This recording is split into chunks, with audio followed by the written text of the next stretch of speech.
Welcome back to Super Life. This is Darin Olien. I'm your host. Today we're diving into a hot topic that's been thrown around a lot. It could be affecting millions of people or not, but it's rarely discussed in depth, and that's oxalates. Certainly around oxalates, and that as it relates to kidney stones.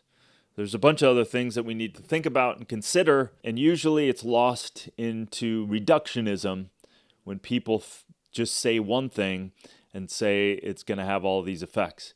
The nuance is a lot different. Are oxalates really as harmful as people claim? Does eating meat contribute to these strain on the kidneys and kidney stones? Should you avoid certain foods? Stick around because we're breaking down the science, debunking some myths, and giving you some latest peer-reviewed research that you can then make your best choices that are good for you. So let's jump in. Okay, so what are oxalates? Are they friends? Are they foes? Oxalates are oxalic acid. These are 100% naturally occurring compounds found in many plant-based foods. They serve as actually defense mechanisms for the plants. It also shows that some of those defense mechanisms are beneficial for us. But it can sometimes bind with minerals like calcium and iron in the body. However, it's not taking calcium from other places in the body or taking iron from other places in the body. It's really whatever food you're taking in, it can inhibit some calcium absorption and iron absorption based on that plant that you're consuming at that time. So it is not robbing you of calcium or iron. That's where the nuance is. And then the jump is, well, is this potentially forming kidney stones in that reduction of the nutrient absorption? So we're going to get into that. So are oxalates dangerous, or is there another kind of health myth that's blown way out of proportion? Let's look at what the research says. For most people, most healthy people, oxalates are not a problem. They're not a problem at all. Your body naturally possesses and eliminates excess of anything. Excess of anything causes problems, as well as excess of oxalates through the urine. Just gets rid of it if it doesn't need it. For those who are prone, we also have issues. Those who are prone to kidney stones, or you have other mortality issues, you have other metabolic issues, you are compromised, particularly around calcium oxalate stones, which can make up 80% of all kidney stones. Then consuming high oxalate foods can increase the risk. So if you are already compromised in your kidney and potentially have kidney stones, then you want to avoid oxalate-rich foods. And we're going to get into what those are. Oxalates can interfere with calcium and iron absorption, but that is not a concern for most people with this nutrition deficiency. So it's like if you're taking in chard, which has a high amount of calcium, by the way, and it has oxalates, it's only creating the challenge to absorb that calcium naturally within that chard. Same with the iron. So it can bind to that. But again, it's not taking calcium away from your body. We just got to throw that out. It doesn't show up in the research. So the key takeaway is your kidneys are healthy. Your body handles oxalates just fine. It's just clickbait when people say all this stuff. But if you're compromised and if you've had kidney stones, you might, with your own functional doctor, you might want to pay closer attention to your oxalate intake. So if you're doing spinach and chard smoothies every day and you're compromised, that's not a good idea. So you want to eliminate or lower or lessen some of that oxalate-rich food. But some of that oxalate-rich food is also massively nutrient-dense. So come on. Right? Okay, so what does this science say about the oxalates? Cutting through the noise, I pulled up the latest research from 2024 and 2025. Here's what the new research says. In terms of the gut microbiota, this can help protect against oxalates. So again, if you're compromised, if your digestion is compromised, if your microbiome doesn't have a wide variety of diversity and it's not healthy, you're going to be not only susceptible to a lot of other things, you may be more susceptible. So this 2025 study in Frontiers in Nutrition found that certain gut bacteria, there is a gut bacteria called Oxalate bacterial formagenes, actually digests oxalates. So this can show up in healthy individuals, and this helps to prevent kidney stones. So again, there's so much going on from this thing is bad, but it's how your body deals with it. It's what your body has. It's the diversity of your microflora. It's the health of how you are. It's the health of your kidneys. Again, the majority of the people that are healthy, there's nothing you need to worry about. You don't have to get obsessive. And if you eat some spinach now and again, if you eat some chard now and again, it's all good, man. These things are good food. I don't eat spinach every day, nor do I eat chard every day, but I eat it like a variety of food all the time. So it's nothing that I need to worry about. It's nothing, unless you're compromised, you don't need to worry about. Or you've talked with your medical doctor, you've got tests and you've got an anomaly and they say to avoid it. Okay, well, that's fine. But the takeaways is you don't have to worry about oxalates. And supporting your gut is actually a very good idea to then help you deal with everything as well as oxalates. So the study is awesome. Again, it's here in the show notes. So from the study, there's a quote I just want to point out. Quote unquote, the presence of oxalate degrading bacteria in the gut can significantly lower oxalate absorption and reduce kidney stone risk. So this just further states that when you have a balanced microflora and you have oxalate eating microbiome bacteria, then you also don't have to worry about it from that perspective. But again, if you're healthy and you're not eating kale and Swiss chard or whatever every freaking day, then there's nothing to worry about at all. Some people have said vitamin C supplements have a higher oxalate formation. So again, high doses of vitamin C are only used for particular times. Like say, if I'm going on a plane, I might take high amounts of vitamin C just to build some defense for my body. And some of those supplements show that it does convert into oxalates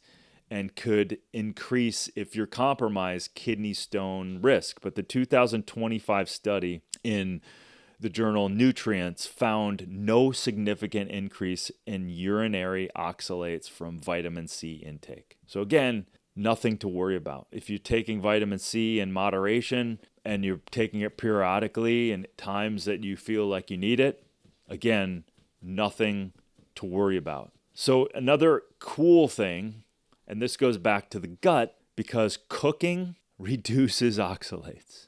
So if you are sauteing with chard and spinach, it also reduces oxalate load quite a bit. Also fermentation. So if you're eating a fermented, I don't know if you've eaten fermented spinach, but if you're eating any fermented foods that have a higher oxalate, a 2024 study on fermentation and nutrient bioavailability found that cooking reduces oxalate levels by up to 60%. So again, if you're healthy, you're not even needing to worry about it. If you're cooking with it, it's lowering it anywhere. Best methods, steaming, boiling, and fermentation lowers oxalates significantly. Takeaway, if you love spinach, eat spinach. You don't need to worry about it. You can eat it in other ways. And if you are concerned a little bit, then saute it, boil it, and the risk virtually goes away. Okay, so then we're going to dive into a little bit of things that compromises the kidney and creates some kidney stone, because they're always like, okay, kidney stones, oxalates, all of that stuff. Well, what about meat? This is not a vegan hammering on the meat. This just came up in the unbiased research that I'm doing. So I'm sharing it with you. But it's something that you may not have expected. We talk a lot about oxalates in plant-based foods, but what about meat? Could eating too much meat actually contribute to kidney stones themselves? The research says yes, but not because of oxalates themselves. Instead, the mechanism of uric acid and the metabolic acidity levels do go up. So when you consume red meat, there was a 2024 study in Nature Reviews Urology found that high animal protein intake increases uric acid, which contributes to kidney stones. Pretty simple. This was a 2024 study. So, the overconsumption of meat increases metabolic acidity and uric acid. All of the acid balance is basically happening in your kidneys. If you're taking in so much of this hard to digest food, and it takes a lot of acid to break down the meat, then that can contribute to that kind of acidotic situation, causing strain on the kidneys. Excess meat consumption makes urine more acidic. That's what the research shows. It's making it easier for you to form stones. If you want to read that study, be my guest. It's in the show notes. So high animal intake while providing essential amino acids can contribute to increased acid load and uric acid production, both of which are risk factors for kidney stone and development by Dr. S. Loeb from Natural Reviews Urology. Other thing, meat increases metabolic acidity. 2025 study from Frontiers of Endocrinology found that excess meat consumption leads to increased acid load, some calcium loss, and kidney dysfunction. This makes it harder for the kidneys to filter out waste properly. It goes back to the kidneys always having to deal with this stuff. So again, everything in moderation. If you're wanting to eat meat, fine. Just do it sensibly. But the carnivore path, from longevity studies of the great work of Dr. Walter Longo and hundreds of studies, as well as the acid load in these areas, are showing the strain on the kidney when you're overly consumptive of these foods. So let's just break down foods that are generally high and foods that are low in oxalates. It's important to know the high oxalate foods are spinach, Swiss chard, and beet greens, as well as beets themselves, rhubarb, one of my favorites growing up as a kid, and sweet potatoes, almonds, peanuts, cashews, blackberries, kiwi, figs, black tea, cocoa, and coffee. So all these people talking about high oxalates, and then they're drinking coffee every day. Hello, they're taking in a high oxalate rich food, okay? But again, I'm not bashing them except for their misinformation around it. Like they're blaming a plant food like a Swiss chard or a spinach and bashing a spinach smoothie, and then they're drinking coffee every day. Come on. It's just kind of ridiculous. All this stuff, it's just ridiculous. Use your common sense. It's just fear-mongering kind of stuff. Low oxalate foods, which are, okay, if you have a compromise, they're safer foods for you. Kale, extremely low in oxalates. Yep, mustard greens, cabbage, cauliflower, cucumbers, zucchini, apples, bananas, melons, grapes, yogurts. I'm a big fan of kefir coconut yogurt. All of these things low in oxalates. Actionable steps you can manage oxalates and your meat intake. Obviously, don't eat as much. If this is a concern, then you can follow a protocol that's specific to you. Just use common sense. Eat calcium-rich foods with oxalates. That helps because you're going to get more. So like if you're eating Swiss chard and you're eating kale, not only you're bringing in more calcium, even broccoli is high in calcium. Again, if you're eating a wide variety of food, there's nothing really to worry about unless you're compromised. Cook your vegetables. Boiling, steaming, fermenting all reduces the oxalates by well over 60%. And drink plenty of water anyway. Drinking water hydrates and flushes out the oxalates and the uric acid and is helpful for the kidney anyway. So super good to do. And again, filter your water, get rid of the junk in it. Limit your red meat. Red meat is really a challenge for the over-acidification, uric acid production. And probiotics are great to help improve the gut. There's incredible probiotics and a lot of research out there, but fermented foods, fermented foods not only going to help with oxalate levels, they're also going to help with their microbiome. So fermented foods are a win-win-win-win-win-win-win. So should you avoid oxalates? Should you stop eating Swiss chard and spinach? No, unless you're compromised. Just eat a wide variety of food. Again, from my perspective, lower your meat consumption anyway. There's so many different reasons for that. The key is balance. So just keep in mind, most people don't need to avoid any oxalates entirely. They can certainly lower their meat consumption. They can increase their hydration. They can increase the alkaline producing food and increase their fiber, which is going to increase and help their gut and create a lot of friendly gut microbiome material. You're going to want that. So this episode, if it's helpful for you, like and subscribe, and maybe give some recipes of what you like to eat and consume. I love to hear those because you're creative, and it's helpful for me and it's helpful for my audience. Again, common sense, moderation.